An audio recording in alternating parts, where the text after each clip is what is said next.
உத்தரப்பிரதேச மாநிலம் ஆக்ராவில் கோடை வெப்பத்திலிருந்து தப்பிக்க யமுனை ஆற்றில் குளிக்கும் போது ரீல்ஸ் எடுக்கும் முயற்சியில் 6 சிறுமிகள் நீரில் மூழ்கி உயிரிழந்த சம்பவம் பெரும் சோகத்தை ஏற்படுத்தியுள்ளது. ரீல்ஸ் மோகம் 6 சிறுமிகளின் உயிர்களை காவு வாங்கியது எப்படி?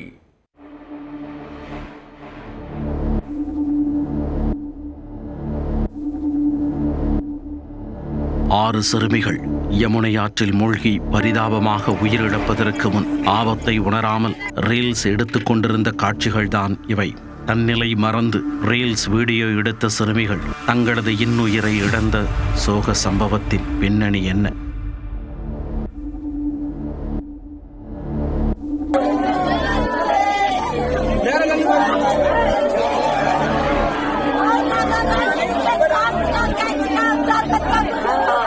உத்தரப்பிரதேச மாநிலம் ஆக்ராவில் யமுனை நதிக்கரையோரம் பண்ணை ஒன்று அமைந்துள்ளது. இந்த பண்ணையில் வேலை பார்த்து வந்த சுமார் 6 சிறுமிகள் அதிக வெப்பம் காரணமாக யமுனை நதிக்கரைக்கு குளிக்கச் சென்றுள்ளனர். அப்போது கரையோரமாக தண்ணீர் முழங்கால் அளவே இருந்ததால் சிறுமிகள் குதூகலமாக தண்ணீரில் விளையாடியபடி தங்களது செல்போனில் ரீல்ஸ் எடுத்துக் கொண்டிருந்தனர்.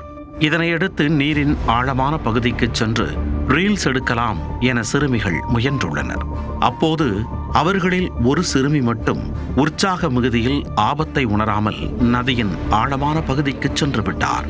நதிக்கரையோரமாக திடீர் பள்ளங்கள் இருப்பதால் அதில் தெரியாமல் விழுந்திருக்கிறார் அந்த சிறுமி.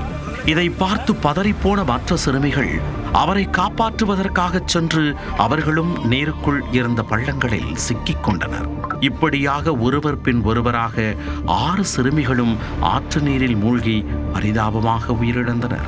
அவர்களின் சத்தம் கேட்டு அப்பகுதியில் வயல்வெளிகளில் வேலை செய்து கொண்டிருந்தவர்கள் ஓடி வந்துள்ளனர்.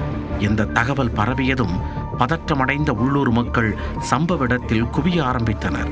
தகவல் அறிந்து விரைந்து வந்த போலீசார், தீயணைப்புத் துறையினர் மற்றும் உள்ளூர் மக்கள் உதவியுடன் 6 சிறுமிகளின் உடல்களையும் மீட்டனர். உயிரிழந்த 6 சிறுமிகளும் உறவினர்கள் என தெரிய வந்துள்ளது. உயிரிழந்த சிறுமிகளின் குடும்பத்தினருக்கு தேவையான உதவிகள் வழங்கப்படும் என மாவட்ட நிர்வாகம் உறுதியளித்துள்ளது. 6 சிறுமிகள் யமுனை நதியில் மூழ்கி உயிரிழந்த சம்பவம் அப்பகுதியில் பெரும் சோகத்தை ஏற்படுத்தியுள்ளது.